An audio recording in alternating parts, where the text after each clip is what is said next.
Kristen Katolik. Oke, saya Muslim. Saya mau tanya. Katanya Yesus Allah gitu. Di surat mana dia mengatakan bahwa dia menyatakan dia itu Tuhan, dia Allah, dia Allah. Oke. Aku izin dulu ya. Aku panggilnya Kak Faiza ya. Aku izin dulu Kak Faiza untuk jawab. Tapi aku pengen tahu boleh? Nggak apa-apa. Aku sebelum izin jawab, aku izin untuk matikan mic dulu Kak Faiza supaya kita bisa fokus ya. Nggak apa-apa ya Kak Faiza ya, izin ya. Teman-temanku, Shalom.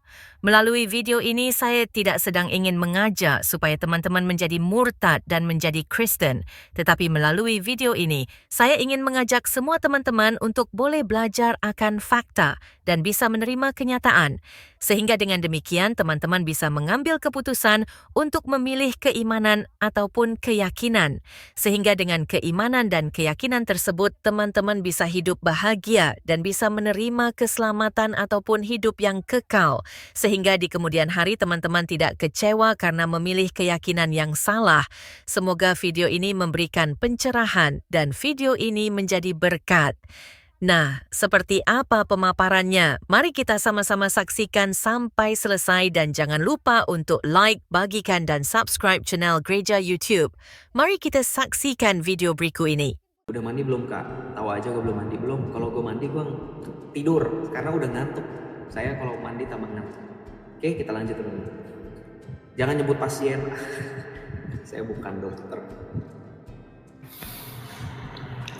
Halo, Aldi Setia, selamat malam. Selamat malam ya. Ya, selamat malam. Sudah mulai masuk ke malam ya. Selamat sore, selamat menjelang malam. Silakan. Saya ingin tanya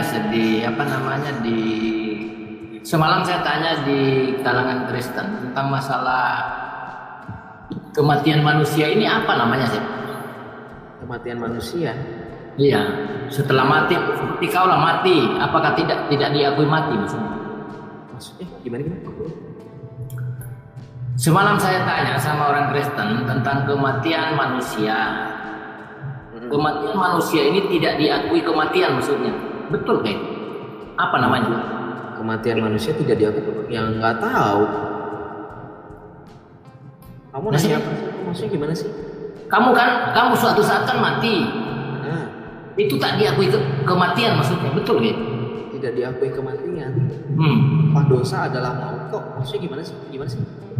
Iya, kamu nanti kan mati. Suatu saat kan mati kamu, aku dan kamu itu kan mati.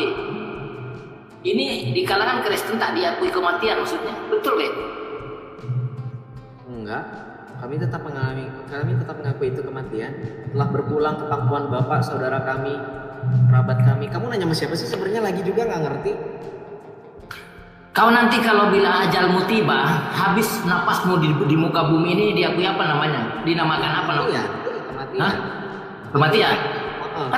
Tapi kenapa mereka itu tak mengakui kematian? Kematian tetap kematian. Yang dilakukan setelah kematian itu adalah mengubah hidup kita yang ada di dunia ini kemudian menjadi hidup yang kekal. Itu kan maksudnya. Iya, saya paham itu. Tapi masalah ini, kematian ini tak diakui, dia tak mati katanya. Habis diakui apa? Ya masalahnya kalau nggak ngakuin kematian, Ibrani 9 ayat 27 itu dikatakan manusia ditetapkan mati hanya sekali saja, langsung dihakimi. Coba buka Ibrani 9 ayat 27. Di situ dikatakan kok manusia ditetapkan mati hanya sekali saja dan langsung dihakimi. Nggak diakuinya di bagian itu saya paham tentang penghakiman itu saya paham.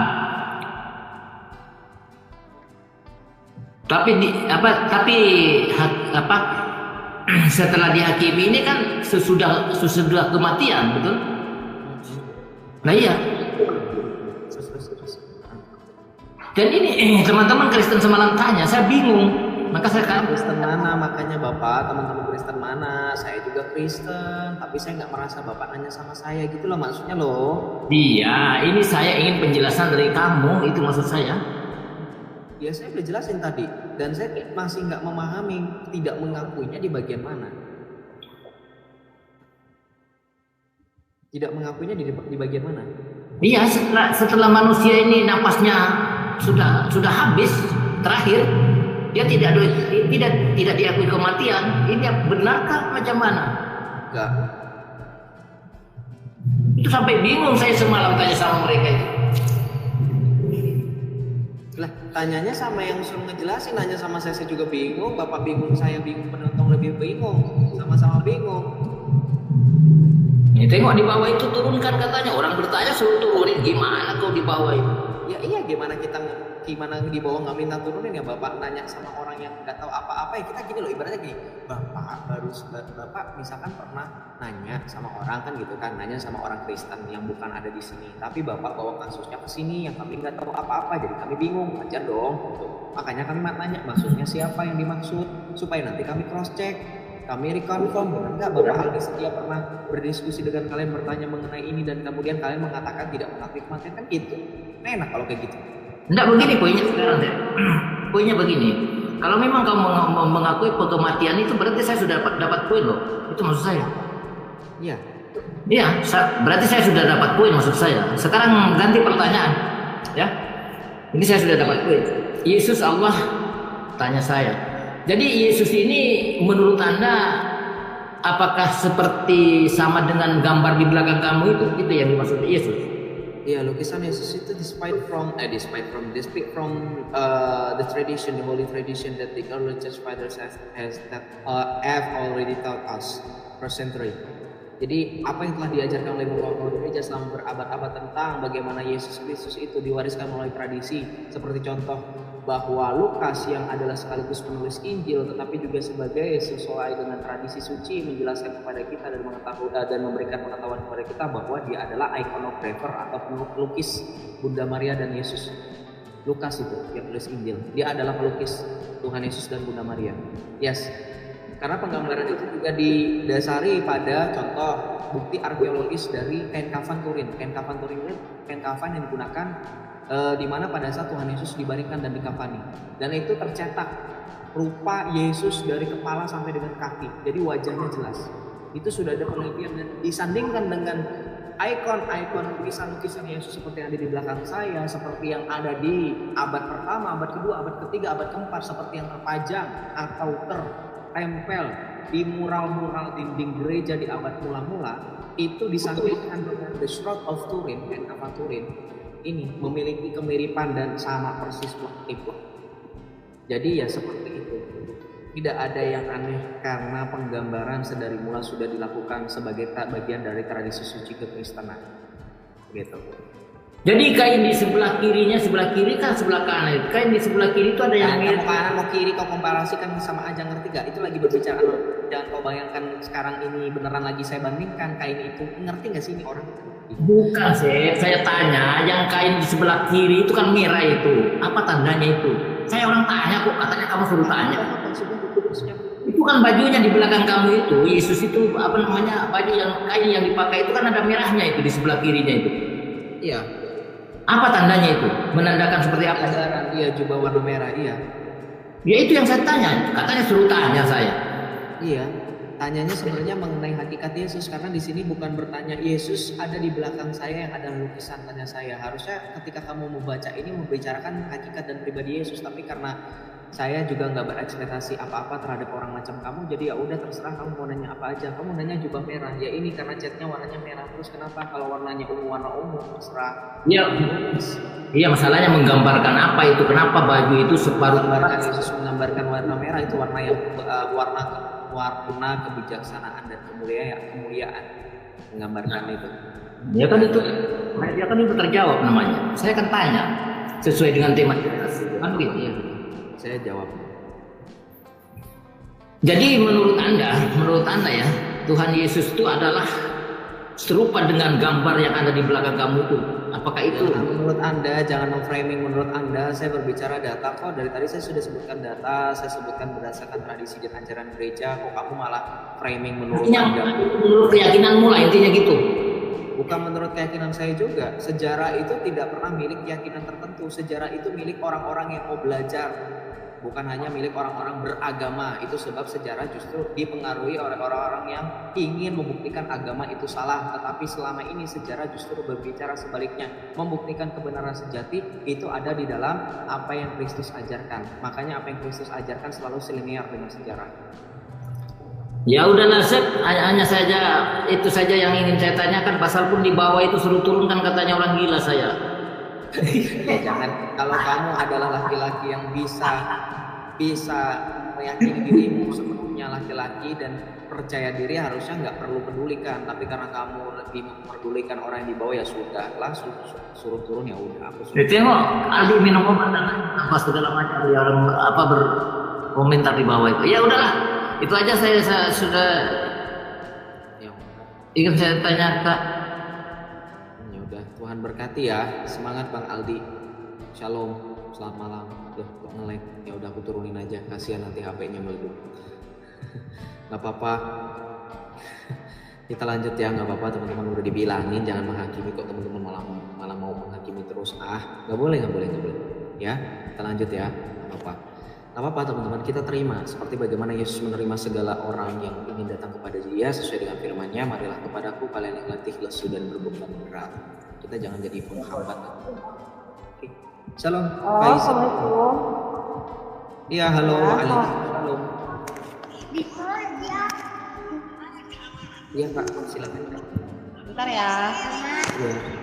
Kakak boleh kalau misalkan sambil menunggu kakak bilang sebentar, kan berarti kakak butuh waktu. Kakak, aku boleh minta tolong kakak mungkin boleh untuk pergi ke tempat yang lebih tenang. Nah, biar nggak kedengeran ada suara anak-anak, Kak. Bukan aku membenci dengan adanya suara anak-anak ya, tapi di TikTok kalau ada suara anak-anak itu nanti TikTok akan nilainya kita itu lagi menampilkan anak-anak yang di bawah umur, itu nanti kena report, nanti akun saya mati gitu aja. Ya, bukannya saya benci anak-anak. Ya. Ya, silakan. Ya. Assalamualaikum. Saya mau tanya dulu ya. Ini kan Yesus itu katanya Allah ya. Kata Abang ini umat Kristiani ya? Iya, saya Kristen Katolik. Oke. Saya Muslim. Saya mau tanya. Katanya Yesus Allah gitu. Di surat mana dia mengatakan bahwa dia menyatakan dia itu Tuhan, dia Allah. Oke. Aku izin dulu ya. Aku panggilnya Kak Faiza ya. Aku izin dulu Kak Faiza untuk jawab. Tapi aku pengen tahu boleh? Nggak apa-apa. Aku sebelum izin jawab, aku izin untuk matikan mic dulu Kak Faiza supaya kita bisa fokus ya. Nggak apa-apa ya Kak Faiza ya, izin ya. Oke, saya jawab ya. Semoga kita semua bisa kondusif ya. Jadi kita fokus dengan pengajaran, jangan menghakimi. Ingat, sekali lagi saya bilang sama teman-teman Kristen, sekali lagi buat teman-teman yang mengasihi Kristus dan ingin menampilkan kasih Kristus, mulailah dari sekarang, jangan menghakimi. Oke, kita fokus dengan pengajaran. Kak Faiza sudah baik bertanya dengan baik-baik, apakah ada tertulis bahwa Tuhan Yesus mengatakan dirinya Allah? Kan gitu ya pertanyaannya. Oke.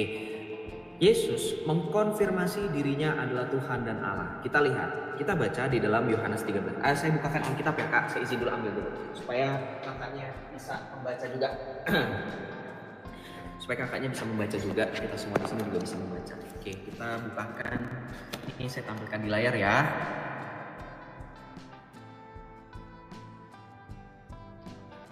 Nah, ini belum terlihat ya. Oke, dah. Oke, kita buka ya. Kita pertama buka di dalam Yohanes 13 ayat 13. Oke. Yohanes 13 ayat 13 di sini tertulis seperti ini. Oke, kata Tuhan Yesus di sini. Ini perkataan Tuhan Yesus. Kamu menyebut aku guru dan Tuhan, dan katamu itu tepat sebab memang akulah guru dan Tuhan. Kata Tuhan Yesus. Yesus mengkonfirmasi dirinya adalah guru dan adalah Tuhan. Oke, kemudian Allah. Oke, kita lihat di sini di dalam Yohanes juga, di dalam Injil Yohanes bab 20 ayat 28 sampai ayat 28 sampai dengan 29. Kita lihat di sini. Ini adalah murid dari Tuhan Yesus sendiri yang mengatakan bahwa Thomas menjawab dia, kata Thomas, "Ya Tuhanku dan Allahku." Nah, kemudian Yesus mengkonfirmasi, menerima, menyetujui apa yang Thomas katakan, bahwa Thomas mengatakan kepada Yesus, "Yesus adalah Tuhan dan Allahku," kata Thomas. Kemudian kata Yesus kepadanya, "Karena engkau telah melihat aku," kata Tuhan Yesus, "engkau percaya." Jadi kata Tuhan Yesus, "Karena engkau telah melihat aku, Thomas, engkau percaya bahwa akulah Tuhan dan Allah." Kan gitu. Berbahagialah mereka yang tidak melihat namun percaya. Berbahagialah mereka yang tidak melihat namun percaya bahwa Yesus adalah Tuhan dan Allah itu sendiri. Begitu, Kak. Jadi itu sebenarnya masih banyak ayat lain, contoh contoh ya. Kita lihat di dalam Injil Lukas, sebentar ya.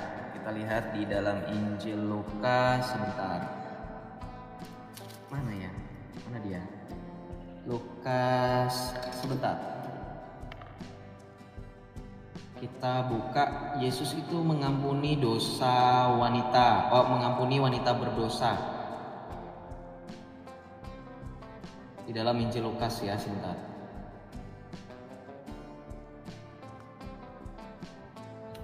Kita buka di dalam Injil Lukas berapa ya? Oh, baru ketemu. Aduh, saya loading dulu. Lukas 7. Ah, ini benar. Lukas 7 ayat 36. Nah, ini. Nih. Kita lihat di sini ya. Nih, Lukas 7 ayat 48. Sorry. Lalu ia berkata kepada perempuan itu, "Dosamu telah diampuni." Orang-orang yang makan bersama dia mulai bertanya-tanya di antara mereka, "Siapakah ia ini sehingga ia dapat mengampuni dosa?" Yesus berkata kepada perempuan itu, "Imanmu telah menyelamatkan engkau, pergilah dengan damai." Ini Yesus itu mengatakan kepada perempuan dosanya diampuni. Nah, maka ketika Yesus mengampuni dosa, nih, orang-orang ini menyangka Yesus itu telah menghujat Allah karena hanya Allah yang mampu mengampuni dosa. Gitu. Jadi seperti itu. Saya izin dulu sebentar. Kakak boleh mau menyimak boleh. Saya bersama teman-teman mengajak doa malaikat Tuhan karena kita sudah masuk di jam 6. Gak apa-apa ya, saya izin dulu. Gak nyampe 10 menit, gak nyampe 5 menit aja paling ya. Gak apa-apa ya Kak ya. Mari kita bersama-sama teman-teman, kita mendaraskan doa malaikat Tuhan, kita merenungkan, kita berkontemplasi dan ikut peristiwa inkarnasi Tuhan kita Yesus Kristus. Dalam nama Bapa dan Putra dan Roh Kudus. Amin. Maria diberi kabar oleh malaikat Tuhan bahwasanya ia akan mengandung dari Roh Kudus. Salam Maria, penuh rahmat, Tuhan sertamu. Terpujilah engkau di antara wanita dan terpujilah buah tubuhmu Yesus. Santa Maria Bunda Allah, doakanlah kami yang berdosa ini sekarang dan di waktu kami mati. Amin. Aku ini hamba Tuhan, terjadilah padaku menurut perkataanmu. Salam Maria, penuh rahmat, Tuhan sertamu. Terpujilah engkau di antara wanita dan terpujilah buah tubuhmu Yesus. Santa Maria Bunda Allah, doakanlah kami yang berdosa ini sekarang dan di waktu kami mati. Amin. Sabda sudah menjadi daging dan tinggal di antara kita. Salam Maria, penuh rahmat, Tuhan sertamu. Terpujilah engkau di antara wanita dan terpujilah buah tubuhmu Yesus. Santa Maria Bunda Allah, doakanlah kami yang berdosa ini sekarang dan di waktu kami mati. Amin. Doakanlah kami ya Santa Bunda Allah supaya kami dapat menikmati janji Kristus. Marilah kita berdoa. Ya Allah, karena kabar malaikat kami mengetahui bahwa Yesus Kristus Putramu telah menjadi manusia. Curahkanlah rahmat-Mu ke dalam hati kami, supaya karena sengsara dan salibnya kami dibawa kepada kebangkitan yang mulia, sebab Dialah Tuhan pengantara kami. Amin. Dalam nama Bapa dan Putra dan Roh Kudus. Amin. Terima kasih buat teman-teman semua yang sudah mendoakan, dan terima kasih juga saya hargai Kak masih tetap bersama dengan kita ya untuk menunggu saya selesai dan teman-teman selesai berdoa. Oke, silakan Kak Faiza. Masih ada yang mengganjal mungkin dari pertanyaan yang sama, nggak apa-apa ditanyakan lagi, atau mau ada pertanyaan lain dari pertanyaan yang sebelumnya, silakan Kak Faiza, dibuka dulu mic-nya. Aku buka dulu mic-nya. Nah, itu diterima. Soalnya dimatikan tadi, maaf. Silakan. Itu kan di kitabnya itu kan seseorang yang mengatakan Tuhan ya, bukan dirinya sendiri yang menyatakan akulah Allah, nggak ada. Oke. Ya. Betul. Aku mau tanya, kenapa kitab suci umat Kristiani itu selalu ada perubahan di tiap zamannya, dari kayak perjanjian baru dari perjanjian lama ya sampai perjanjian baru gitu, setiap generasi gitu. Oke. Kalau Jadi di Islam Al-Quran awal diturunkannya Al-Quran sampai nanti tak ada yang bisa merubah dan tak ada akan yang merubahnya gitu ya. Aku mau tahu aja gitu. Oke, nggak apa-apa. Ini aku izin lagi ya untuk matikan lagi mic-nya supaya bisa ini. Jadi ingat aja Kak, pokoknya selesai bertanya, mau bertanya, kalau udah selesai aku jawab, Kakak boleh buka mic. Kalau Kakak kalau Kakak mendengarkan jawabanku, aku tutup mic-nya gitu ya, bukan maksudnya ini. Oke, nggak apa-apa teman-teman. Jadi gini Kakak, sebenarnya banyak sekali waktu aku kan dulu mantan Islam. Dulu itu sempat juga aku berpikir hal yang sama bahwa Alkitab itu berubah. Oke, memang betul terjemahannya berubah. Sekali lagi terjemahan. Karena gini Kak, kita fokus dulu ya untuk membahas terjemahan baru yang tadi yang akan aku buktikan lagi bahwa ada perkataan Tuhan Yesus nanti, tapi setelah yang terjemahan dulu kita fokus. Jadi perubahan itu terjadi pada terjemahannya aja Kak. Gini, contoh terjemahan gini kan. Kakak, aku kan baru 20 tahun nih. Aku kan lahirannya tahun 2000-an. Mungkin kakak kelahiran tahun 90 atau tahun 80. Ya misalkan ya. Kita tahu ya bahasa kita berbeda. Zaman dulu itu kan kalau U itu pakai OE gitu kan, pakai OE, joeang. Jadi kalau kita mau nulis berjuang kan kalau biasa pakai U aja, berjuang udah langsung. Tapi kalau zaman misalkan zaman nenek kita, zaman buyut kita itu berjoeang gitu misalkan. Nah, itu perubahan kayak gitu, terjemahan. Dan ketika berbicara mengenai Alkitab ini bahasa aslinya memang perjanjian baru dituliskan dalam bahasa Latin, bahasa Yunani ya, bahasa Yunani dan juga dari bahasa Latin juga ya kalau kita berbicara mengenai gereja Katolik, dan juga ada bahasa Ibrani perjanjian lama mungkin ya. Nah, sekali lagi berbicara mengenai penerjemahan, ada juga yang berpengaruh dengan perkembangan zaman Kak. Jadi contoh begini, berbicara mengenai perkembangan zaman, ada beberapa bahasa, gaya bahasa yang waktu zaman tersebut masih nyambung. Kalau dibaca sama zaman tahun sekarang itu berbeda. Nah, jadi nggak cuma perbaikan ejaan aja ya teman-teman, tetapi juga perbedaan bahasa gitu untuk lebih menyesuaikan dengan bahasa asli. Karena ingat, yang diubah Kak sekali lagi hanya terjemahan, bukan bahasa asli. Kenapa bukan bahasa asli? Kak, Alkitab yang kita pegang ini, aku pakai sekarang, ini kan ditulisnya pakai mesin cetak ya. Ditulisnya pakai teknologi nih kan, bukan tulis tangan. Nah, di zamannya para rasul, murid-muridnya Tuhan Yesus itu ditulis pakai tulis tangan. Ditulis dalam lembaran yang disebut dengan papirus, yang disebut dengan manuskrip, lembaran-lembaran itu manuskrip. Nah, itu tuh nggak mungkin banget diubah-ubah bahasa aslinya. Kenapa? Karena kalaupun disentuh sedikit saja, karena sudah beribu-ribu tahun, pasti rapuh. Itu nggak mungkin. Jadi hanya terjemahan. Terjemahan itu berubah-ubah itu sangat wajar. Bahkan ketika, mohon maaf ya Kak sebelumnya, ketika kakak tadinya bilang kitab kakak nggak kayak kami gitu. Nah, kitab kakak pun kalau kakak cari di internet, di Google, Al-Quran itu di negara Indonesia itu terjemahan Al-Quran itu mengalami perkembangan nih. Aku pakai bukti ya. Jadi bukan maksudnya aku mau menghujat, enggak, maksudnya supaya kita juga sama-sama gitu kan. Tadi aku bilang memang aku mengakui, kita semua orang Kristen mengakui terjemahan Alkitab kita mengalami perubahan sesuai dengan seiring perkembangan zaman. Nah, Al-Quran terjemahannya pun direvisi sesuai juga dengan perkembangan zaman ya. Aku buktikan ya, sekali lagi bukan maksudnya mau berpolemik atau mau menghujat. Nah, ini contoh gitu ya. Nah, ini terjemahan Al-Quran telah direvisi beberapa kali, yaitu pada tahun 1971, 1990, 2002 dan 2019 nih ya. Tuh. Nah, tuh nih ada terjemahan Al-Quran mengalami revisi dan penyempurnaan pertama 2019 merupakan revisi. Nah, jadi hanya penerjemahan, betul gitu. Aku pun mengakui itu juga sama gitu. Jadi kita juga jangan berpolemik hanya karena terjemahan, karena kita sama-sama saling mengakui hanya terjemahan saja gitu, bukan bahasa asli di situ. Jadi biar nggak salah paham aja aku luruskan. Nah, kemudian yang masalah perjanjian lama, perjanjian baru. Oke, kakak jangan memahami ketika ada kata-kata lama terus ada baru berarti ini ditambah-tambahin, enggak. Maksud dari perjanjian lama dan perjanjian baru adalah perjanjian lama itu berisi nubuatan. Nubuatan itu adalah tentang bagaimana persiapan kedatangan Yesus Kristus yang ada di dalam perjanjian baru. Begitu. Jadi perjanjian lama berisi penggenapan, penggenapan tentang kedatangan Sang Mesias yaitu Yesus Kristus, perjanjian baru adalah penggenapan atas buatan tersebut dari kedatangan Tuhan Yesus yang datang menjadi manusia. Gitu, firman Allah yang menjadi manusia. Nah, mengenai perjanjian lama perjanjian baru, Kak, dalilnya ada di mana? Di Yeremia 31 ayat 31. Nah, aku bacakan ya. Yeremia 31 ayat 31. Kita bacakan. Yeremia 31 ayat 31. Aku tampilkan lagi di layar ya, supaya nggak cuma aku yang baca, tapi juga teman-teman bisa membuktikan bahwa aku tidak mengada-ngada dan memang tertulis. Jadi biar sama-sama enak gitu. Saya baikkan layar. Oke, nah ini ya, kita bacakan di sini. Yeremia 31 ayat 31 tentang perjanjian baru nih. Sesungguhnya akan datang waktunya, demikian firman Tuhan, aku akan mengikat perjanjian baru. Nah, ya kan? Dengan kaum Israel dan kaum Yehuda. Bukan seperti perjanjian yang telah kuikat dengan nenek moyang mereka pada waktu aku memegang tangan mereka untuk membawa mereka keluar dari tanah Mesir. Perjanjianku itu telah mereka ingkari, meskipun aku menjadi tuan atas mereka, demikianlah firman Tuhan.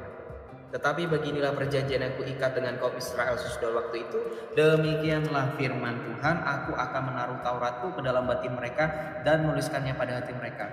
Aku akan menjadi Allah mereka dan mereka akan menjadi umatku. Jadi mengenai perjanjian baru memang sudah ditetapkan di dalam Yeremia 31 ini, bahwa akan ada perjanjian baru yang diadakan dengan kaum Israel, dan bukan artinya ditambah-tambahkan, diubah, bukan, tetapi untuk digenapi. Digenapi itu artinya apa? Ya, supaya nubuatan itu bisa terlaksana dengan tepat. Begitu Kak ya. Semoga bisa menjawab. Silakan, ada pertanyaan lagi atau masih ada yang mengganjal, silakan dibuka dulu aja itunya. Mic-nya. Oh, bisa nggak Kak? Oke, aku open tuh. Nah, itu dibuka mic-nya Kak. Udah belum? Kok matiin kamera Kakak pencet ya? Dibuka dulu mic-nya. Bisa nggak Kak? Ada logo mic nggak di situ? Ada logo mic-nya nggak? Nggak ada. Coba bentar. Aku yang undang bentar ya. Nanti kalau ada tampilan di layar langsung pencet yes aja hostnya. Soalnya tadi aku udah ngundang, terus di TikTok ini harus nunggu 40 detik lagi untuk ngundang Kakak open mic. Jadi nunggu 40 detik. 40 detik nggak lama, 40 detik nih. Berapa lagi? 27 detik lagi. Soalnya memang kayak gitu teman-teman. Jadi kalau udah kita undang tamu untuk open mic, lalu kemudian nggak diterima atau nggak kepencet, itu kita harus nunggu 1 menit gitu. Nah ini sisa 27 detik. Coba. Dia bisa belum? Oh, 10 detik lagi. Nah, 6 detik. Ya ampun, kayak nunggu apa ya? Kayak nunggu hadiah. Lama bener. Nah, udah tuh. Ada nggak Kak? Yes. Nah, baru dibuka. Silakan. Maaf. Alhamdulillah aku masih yakin Tuhan aku Allah ya satu. Emang aku nggak berjilbab ya, tapi ya belum bisa istiqomah ya, tapi aku insya Allah iman aku masih asyhadu alla ilaha illallah wa asyhadu anna muhammadar rasulullah. Aku mau tanya, tapi ada di surat apa ya? Ada di itu aku deh, di postingan aku suratnya bahwa Yesus itu menyatakan aku itu utusan, gitu. Aku itu utusan Allah. Tapi Yesus itu diutus, ada yang mengutus. Berarti yang aku yakin yang mengutus itu Tuhan itu satu. Untuk seluruh umat manusia Tuhan itu satu, dan itu Allah Subhanahu wa taala gitu. Coba. Terus satu-satu dulu ya. Satu-satu dulu aja nih dulu. Oke, Kakak nggak usah aku mute ya, soalnya udah kondusif, nggak ada suara-suara yang bikin kita ini terpecah konsentrasi. Oke, gini, saya akan langsung jawab ya. Ketika Yesus dikatakan sebagai utusan, mungkin itu berbicara di dalam Yohanes 17 ayat 3 yang Kakak kutip. Inilah hidup yang kekal itu, bahwa mereka mengenal Engkau satu-satunya Allah yang benar dan mengenal Yesus Kristus yang telah Engkau utus. Itu kan ayatnya. Nah, ketika berbicara yang satu lagi, yang mana tuh? Yang Yohanes 30 bukan? Yang dikatakan oleh Tuhan Yesus, aku datang bukan untuk aku bukan diutus. Aku utusan. Nggak ada kata itu.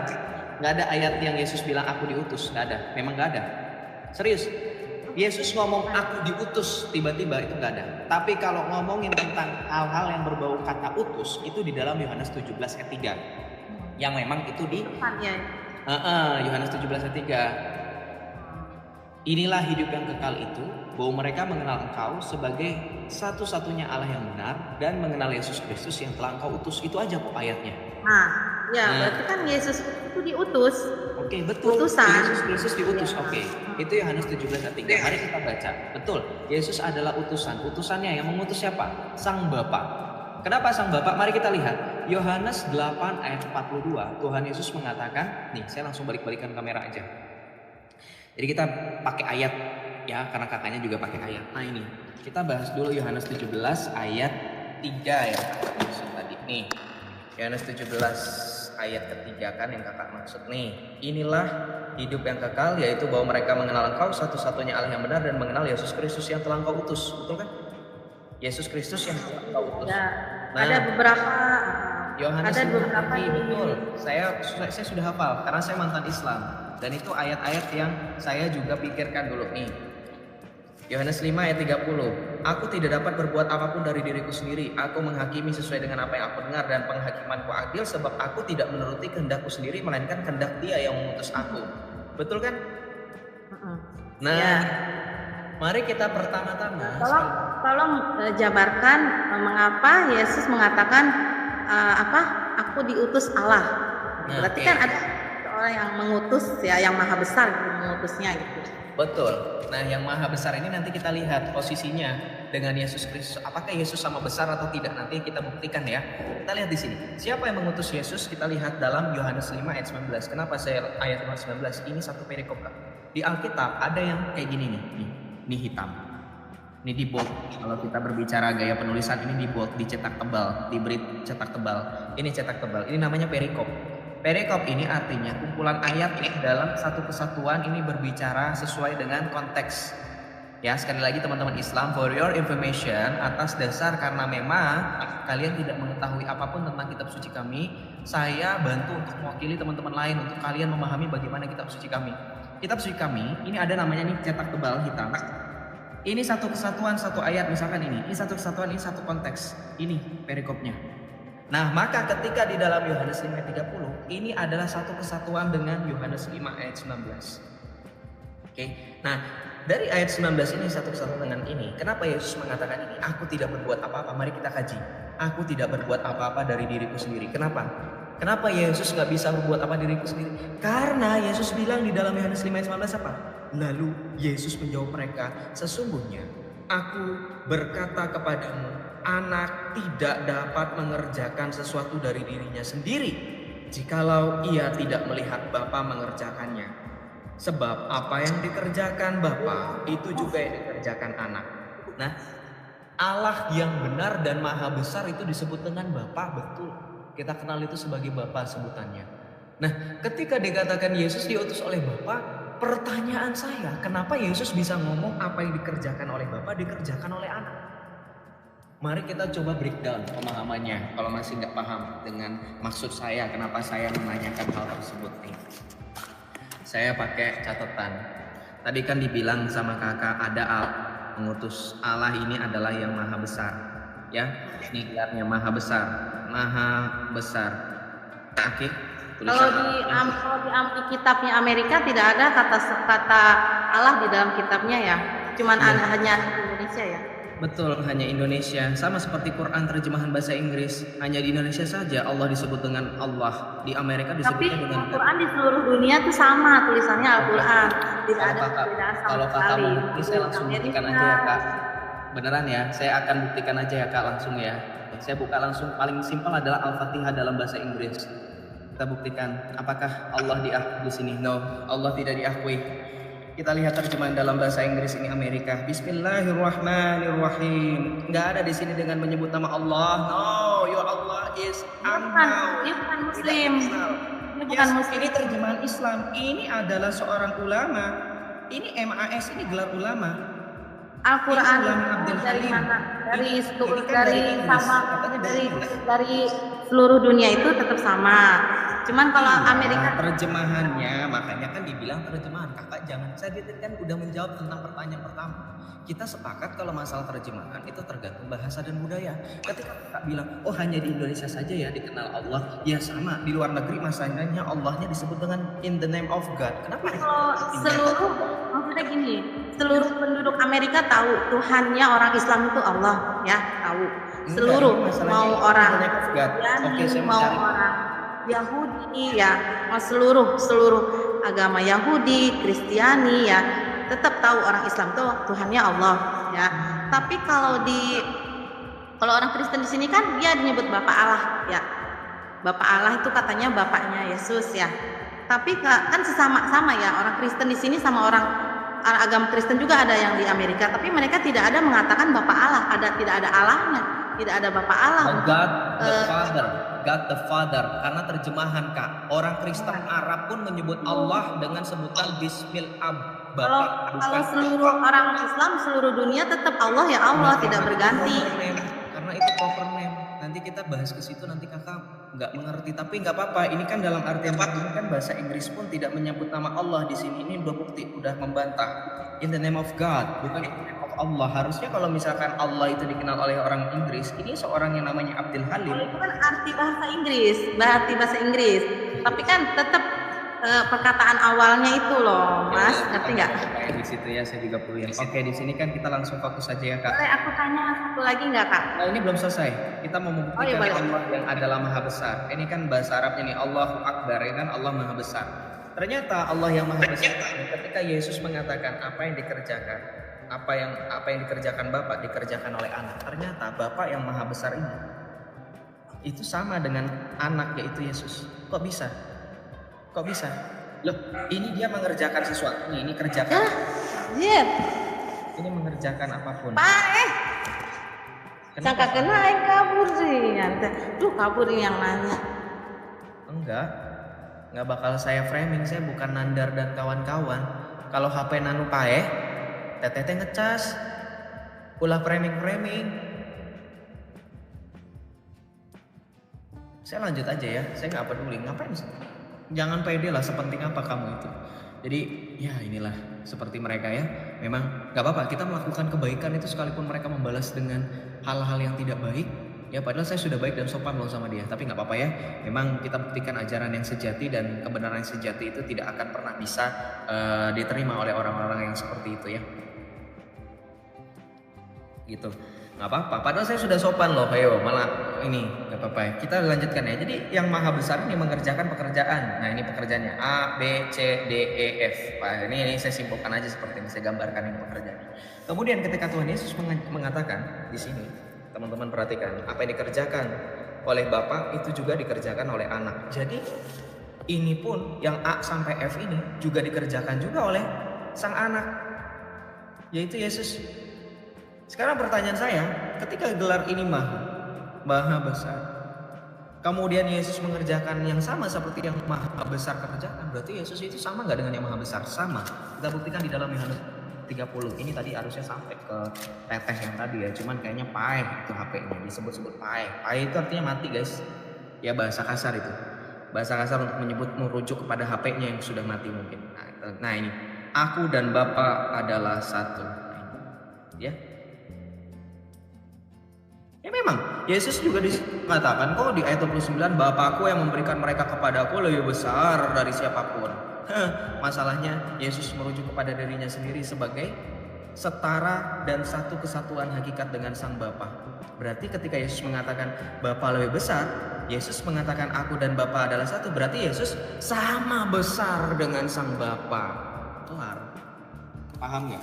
Masih berkutik kata utusan, ya silahkan naik. Kalau kamu masih mau nekat, sekali lagi saya ingetin ya sama teman-teman berpolemik, oknum-oknum berpolemik dari Islam, mau nekat di Joseph itu nggak bisa.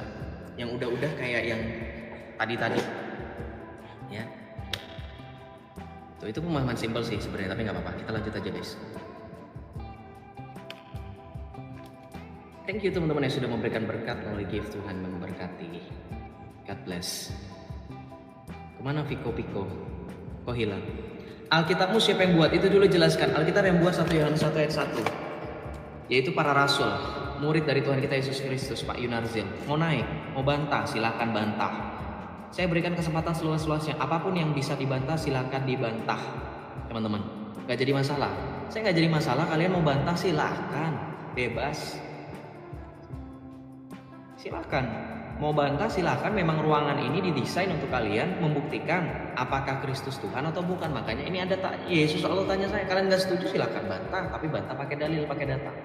Jangan cuma ngomong-ngomong doang. Jangan cuma bohong, salah. Nah, tahu nggak yang seperti itu seperti kaum-kaum yang tidak pernah mau untuk bisa membuktikan dirinya untuk diajak diskusi.